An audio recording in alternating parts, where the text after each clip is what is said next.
Hello, everyone, and welcome to SONIQLOOX Conversations. It's our video interview series where we talk with artists about their music, their process, and most importantly, the lives they're living alongside of their music. Today, we're joined by Tempe, Arizona-based band lead singer and songwriter Trevor Hedges of the band Sundressed. Trevor, welcome to SONIQLOOX. Hey, thanks for having me. It's been a while since I've done an interview like this, so I'm excited. Yes, it's exciting to have you here. I was, what's the term, doom scrolling? Or I was just scrolling through your feed last night, your TikTok feed, and watching some of your videos, and I really appreciate the honesty with which you're speaking about a lot of topics that are really affecting artists today. And I don't want to get into too much of that because I know that we can go probably hours about the AI stuff like that. Yeah, sure. But I one thing that did really stop me, and it was a video you posted about how you got to play with Dashboard Confessional back in 2017. And that really, I stopped on that one for a while. And so I want to just touch a little bit base about that. How did that feel? And how did that come about? And how did you feel afterwards? What did that do for you? Oh man, so that was like literally probably the craziest week of my life. So I knew this was going to happen probably like a week before it happened, but I couldn't tell anyone. It was supposed to be a surprise. And long story short, like I just had a friend of a friend who worked for the team on Dashboard Confessional, and apparently their Arizona show of their tour wasn't selling, and they were trying to think of different ways they could promote the show, and they reached out to my friend and said, who's the Arizona emo band right now? Like, I want to do like some kind of like Twitter exchange where we invite them to the show just to like make some kind of like, a social situation. And then everyone would be like, oh, Dashboard's so cool. We should go see them at the Marquee in Phoenix, So that happened, and I had just happened to have done an emo night, and the theme was acoustic sing-along, and like I did Dashboard and someone else did Jimmy Eat World. So they ended up sharing a video of me singing Vindicated at a emo night. And that was where Chris came into the picture because he saw the post, and he ended up looking up the band, and he got my phone number somehow and just texted me. I really like your band. Like, I appreciate the posts and stuff, but like, how would you feel about coming up during our set and playing one of your songs? And I was just like, he really changed how I felt about songwriting. I just couldn't believe that this was them. But sure enough, he was dead serious, and we are still friends today. And it was just such a crazy moment. The day before we were actually playing a show in LA, we were playing LA emo night, and it happened to be the night that from first to last did a surprise set with Sonny, now SONIQLOOX, as the singer. Okay. So basically the night before the Dashboard thing, we technically opened for from first to last. And we're at some, so like, yeah, I was like, we ended up being there till like 3 a.m. because it was like an emo night show and all that stuff. And then like, I like basically drove straight to sound check for this Dashboard thing. But man, I was just so blown away by how he just treated me like a colleague instantly. He just like started talking to me, and he was like, yeah, I'm working on I have this other band called Further Seems Forever. I'm like, yeah, I know. I know. Yeah, and since then he's been someone that I can send a new song to, and he'll tell me what he thinks of it, and like we'll share music occasionally, and that's cool. He'll have me out to the show if they ever play around where I'm at. So awesome. Definitely just kind of gave me like they warn you about meeting your heroes, and he just ended up being a really good one. So that's cool. If I'm not mistaken, you performed Something Good, correct? Yes. Uh-huh. That's what I saw, the reason I mentioned that is because in your written part of the interview, you said that's one of the songs that makes you really choke up when you're performing it, and because there's people, and then people in turn also, I guess, share their reactions to the song with you, and their own mental health stories. And what's a moment like that though that maybe stayed with you from a fan interaction because of that song? Oh man, fan interaction. I feel like the first one that comes to mind is there was a kid who was a young trans kid that lived in San Francisco, and one random night he messaged the Sundressed account just basically saying like, "Does life get any better?" And it just broke my heart. And Oh man.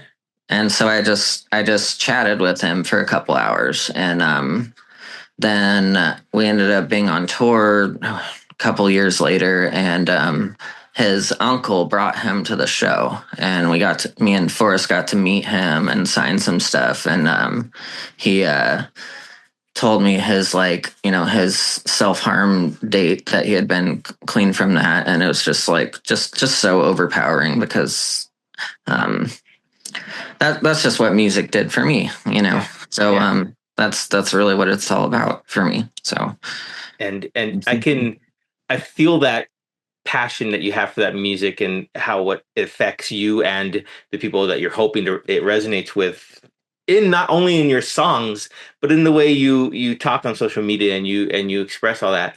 Has that always been something that you've leaned on musically, or just music wise, in both your songwriting and listening throughout your life? yeah, I think so. I think it's always been an outlet for me, and I didn't really start writing songs and singing until I was an adult. But it was something I always wanted to do, and I think it's been just a process of having more courage to do that, and more courage to be honest and stand. You know, when the band first started, I wasn't as good at talking to the camera, and we've kind of been through all the social media like crazes. Like I remember when like we'd have our first tours, like we were managing all the Facebook events for the tours. You know what I mean? So like looking now, and now it's like this whole video thing that you have to kind of adapt to, and I just figured the best way for me to do it is just to try and be myself, because it's very exhausting to do anything else. I completely understand it, and I mean, yeah, the whole social media thing is exhausting unto itself. So yeah, I completely get that. Absolutely. Um, I think you mentioned something about you're on to something with a new batch of songs. What can you tell us about that, and how do you know when a song is ready to be shown publicly? That's a great question. Thank you. So I'm really excited about just this whole process. I'll share briefly, because I don't want to get too much into the nitty gritty of what I've been through in the past year. But long story short, I'm living in San Diego now, and I went through a divorce at the end of last year, and it's been very difficult. But in that time, what ended up moving me to San Diego is I was already working on a record with my friend Daniel, who owns Dark Horse Coffee, and he has a little label called Dark Horse Records that he does. And Rude didn't pick us up for another record, so I was kind of like, just wanting to make a record, but not really sure how it was going to happen. And then Daniel's kind of like, "Hey, like I'll do it for you, and like I just want to be a part of it. I'm not going to give you some crazy deal." And so we had just barely started working on the record when I started going through a divorce. And when all that was finalized, he was like, "Dude, you've been working in coffee for 20 years. Like, why don't you just move here and work for me?" And it just kind of all lined up to the point where I get to work for basically a punk rock coffee company that has its own record label. And Awesome. It's really hard to argue. Like, I've been through some stuff, but I'm in a really cool position now where like I don't have a lot of like, outside manager label type influence, but I do have support to make a record. Like he's going to put it on vinyl. He's going to do PR for me and everything. So we've been slowly just spending time on the songs, a lot more time than I have on the last couple records. A lot of it was kind of like a lot of writing in the studio. You know, I'd come in with like, you know, a chorus and a couple verses, and then I'd leave with a full song by the end of the day. So actually like getting to sit with these songs and like spend a little more time analyzing like, oh, that's what I was trying to say, but I can actually say it this way. And that feels like a little more, you know, it feels a little more mature, and it just, the songs are just kind of falling into place in a great feeling. And it kind of feels like I kind of get a second chance at making a big, you know, like kind of a big breakup record. The Daniel kind of sat me down when things, because we had written a bunch of songs for just another Sundressed record, but he was like, after this started happening, he was like, you should go write some more songs, Trevor. And he was right. You know, the songs are really, really coming out great, and I just have a really, really special connection with the producer, so I'm really excited at how it's going to all come together, and just feels very authentic. Does that make a difference, the producer you're working with, when you're in the songwriting mode? I think so. Yeah. There's like, I feel like there's pros and cons to every producer and everyone we've worked with. And I think they've been the right people for the right time at my career. Okay. And I've learned so much from them. And now it kind of just feels like I'm making a record with one of my good friends. And I'm also getting the opportunity to have, you know, do some songwriting with Mike Pepe, who did the last two records, and do some stuff with my old guitar player AJ, who lives in LA. So it's kind of in Sundressed fashion. The only thing that's ever been the same is it's been me getting my friends to help me make the best record I can. And I'm kind of just really leaning into that, because now, you know, we're older now. We don't have a expectation from a label to do a certain thing, and I just want to make the best record I can. So you know, like our Forrest, who is the lower voice on So Poetic, he wasn't on the last two records because he was having a kid and he wasn't able to tour, and the label didn't want like a well-known voice on the record if he wasn't going to be on stage. Okay. Mm-hmm. But now that, you know, we're older and we can do our thing, like I know his harmonies are going to make this record better. So hell yeah, I'm getting Forrest on it, you know. So it's just all good stuff. I'm very excited. So would you say your songwriting's changed? You mentioned that you're older now, writing the more emo songs and everything. What does it feel like writing at this age as opposed to when you just first started out when you were younger? Well, not young, you know what I mean? Yeah. I feel like, I feel like songwriting structure and stuff like that is a lot more second nature to me, where I'll start like working on something and be like, that is definitely a verse, and like, this is what would make sense for a chorus. I feel like that part comes naturally, but I had a lot easier time early on just being more naive in my lyrics and not really overthinking them. I was just kind of like very like, this feels good, let's sing it. And I feel like now I overthink it a little bit, because I want to be a smart, witty songwriter, you know. I got you. I mean, you got to plug those double entendres in there somewhere, right? Yeah. You know. I like to put like little trinkets of like, you know, like in our second record, there's a couple callbacks to songs from the first record and stuff like that. I loved that as a fan, so I want to try to do that kind of stuff. Yeah. I hear you. I'm from San Diego. It's my hometown. Oh, no way! I had no idea. It's so hearing that you moved there is really exciting to me, because I love seeing bands or interviewing bands that are local, I guess.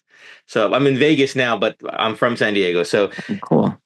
is there any has it helped shape any of your songwriting? Because I know San Diego can have a distinct sound at times. I think it really has, honestly, because I've been doing a lot of just like the raw songwriting with this producer Daniel, where where it's just like we've literally met at the beach with acoustics, like we're like and one of my favorite bands is from San Diego, Weatherbox. I don't know if you're familiar with them. I'm not. I'll have to look them up. They were kind of a legendary like emo math rock band, but Dark Horse Coffee, who I work for, is bringing them back for a new record too. So it's super exciting.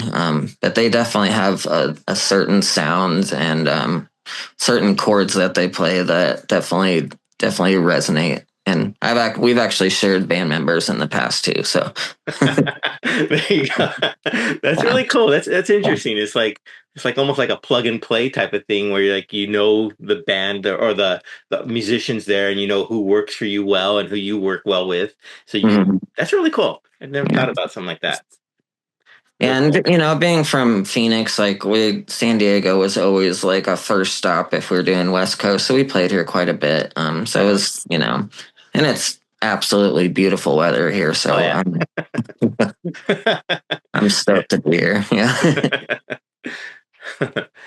Who in your world, a collaborator, a friend, someone else in the scene, like we were just talking about, do you think deserves more people knowing their name? Oh, I got a good one. The band Northbound, fronted by John Fraser. We were on the same label at one point, but he's just such a great songwriter. They did a couple. There was times where they did like a state champs tour at one point. So they've done some things, but I feel like people don't realize the catalog that guy has. Yeah. That's cool. I'll have to look them up too. So your Sundressed Volume 1 with the more stripped back version, I was listening to that last night as well, and it's so cool. I love acoustics, songs when artists perform acoustic versions of their songs. How did that come about for you? Was that just something that you said that you've been playing them a lot and you just wanted to record them? Was there more to it than that? Was it people pestering you, hey, you need to put that down, or anything like that? There was like our manager at the time was like pretty on it about like you should release some acoustic versions of the bigger songs, obviously for streaming, but it's also just something I wanted to do but never had time. And at the time, Mike Pepe, who produced our last 2 records, his assistant Adrian was starting to rent out Mike's studio and just needed practice. And okay. He was already so good, so he's the one who produced those for me, and ended up calling on some friends to sing and play on them and stuff. But it was just fun to kind of revisit those songs that because when we were recording them, we didn't know that they were going to be the ones that stuck. Yeah, I hear you. Do you ever feel or have an intuition of a song that oh, this is going to be a hit, or this one's just going to blow up? Or is it just, I love them all and they're all going to be great? That's a good question. I've never been right about it. That's for sure. I feel like I'm like all of my favorite Sundressed songs end up being fan favorites, but the ones that have like kind of like gotten legs and gotten bigger than our band, were just so unexpected. That's kind of cool in a way, I guess. Like So Poetic was just a random recording session. Like the producer was like, hey, do you have a song idea? I just like want to make a song today. And we ended up using it as we did a split with the band nominee, and we both had 2 songs, and then we had that song as an extra, so it was a bonus track. So it never even got on vinyl or anything, and it ended up being our biggest song. Yeah, it's a great song. It really is. That's kind of cool. Couple last questions for you. So if the kid at your merch table tonight, pretend we just finished the show, is the most important person in the room that you're singing to, what do you want them to walk away after the set's over, or walk away with? I just want people to know that it's okay to be themselves and that they're not alone and that, like that I'm, a little bit older now and there's hope through community and through like live music is magic and I just hope they feel a little lighter. Yeah, Mhm. absolutely. And hope in the music, and yeah, completely agree. Completely agree. Well, 15 years in now, what's still fun about making music for you? Man, writing songs is so fun to me, and like recording them and putting it together and getting my friends to sing or play on them, like that process is probably my favorite. And the live shows have been, since they've been kind of a little more few and far between, I feel like we've all like really appreciated them more. And like just noticing, especially like when I go back to play Phoenix and I see those faces that I've just seen like grow up in those rooms. Oh, that's cool. It's like, because we're kind of a part-time band right now because it's difficult to tour. Like we just tried to do an East Coast tour and it was pretty financially devastating, honestly. Like the shows were pretty decent, but like, you could tell a lot of the kids barely had $10 to get through the door, let alone buy a t-shirt. But I'm glad we did it and I'm glad we got to see some of our people out there. But yeah, it's definitely kind of doing our best to play as many shows as we can and make them count. Yeah, that's it. Yeah. Yep. I completely understand. Completely understand. So the last thing I want to talk about, and I saw this on your TikToks, and I completely agree with you. I'll just say that first and foremost. Um, your stance on AI songwriters, if you want to call them that, I don't think they deserve that label. But Suno AI and all the other music platforms. Um, what do you think is the future of that, and how can artists such as yourself and other bands fight back against them? I guess that's the biggest thing I want to know.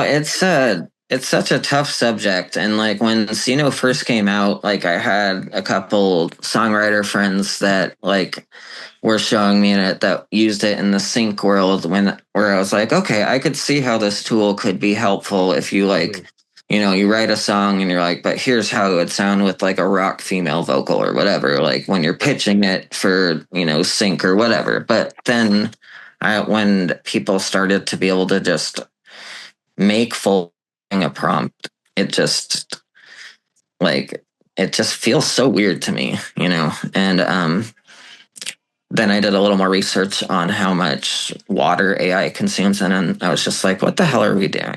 So I kind of started doing a little more research into it and realized there is like a whole universe of people who are using Suno to make music, put it on streaming platforms. They're using it for viral videos. They're using it for all these things. And the thing is that these platforms were trained off of actual music with no permission.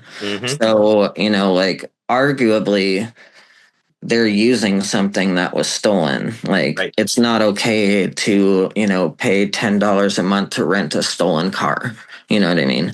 Yeah. So like I feel like if there was some type of version where this had to exist, where there was a way for people to either give permission for the modeling for some kind of fee or something like that. But the thing is, people don't really want their things regurgitated by a robot. They want, like my songwriting comes from my life experience and the music I like and how it makes me feel and how my brain interprets it. Not my brain isn't a computer that analyzes patterns in songs and like puts it into an algorithm to make the perfect song. I'm emoting something that's in my heart, and that's just so important to me. And I don't think that'll ever go away.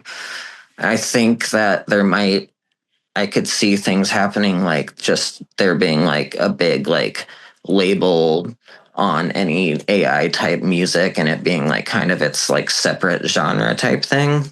Yeah. But gosh, I don't know. I just hope I just hope that the songwriters win somewhere, because I've just seen so many horror stories of people's like, literal voices being used, and technically, like, based on the research I've done, you could probably prompt Suno to make a song with Trevor from Sundressed voice, and that's fucking scary. Yeah, no, I agree. It is, because then people, your fans, will hear that and be like, "Hey, that's a new Sundressed song." Exactly, and that's the part where, like, I'm just like, you open Pandora's box. Like, you gave the wrong people have the key. Like, if you've seen the video of the CEO of Suno saying like, "Oh, it's just not enjoyable to make music anymore." There's a quote of him saying that. It's just like, what? It's just not it, So like, I just hope people that use it and have fun with it, like, can understand the perspective from people who have worked really hard to, make music from their heart and with their brains and their hands and their voices, Completely agree, and I completely hope that's how it goes. And I think artists such as yourself, and I think even live performances, are going to be what's going to bring down the AI songwriters, because an AI can't go perform live for people. So I think that's my hope, is that live, even if it's a smaller venues, house parties, house concerts, whatever it is, those upticks in that are going to hopefully eventually but minimize the impact from AI music. Yeah, absolutely. I saw a friend talking about how, like, if things keep going the way they're going, like, our grandchildren are going to just be in awe of a person playing a drum kit. You know what I mean? Like, they're gonna worship it. Like, drummers have been under attack far longer than songwriters. Absolutely. Yeah, just a crazy thought. Yeah. Well, Trevor, thank you so much for sharing your thoughts with us. Thanks for having me. We really appreciated that. If people want to follow Sundressed and your journey, where's the best place for them to find you online? Instagram, Sundressed Band, or Sundressed Official on TikTok. Sounds great. Make sure we'll add that in. So everyone out there, go listen to Sundressed music on Apple Music, Spotify, wherever, Bandcamp, anywhere, and it's everywhere. Support indie artists, support indie music. That's what I really believe in that, and I think you guys are great, and thank you so much for taking some time today. Hey, no problem. Thanks for having me.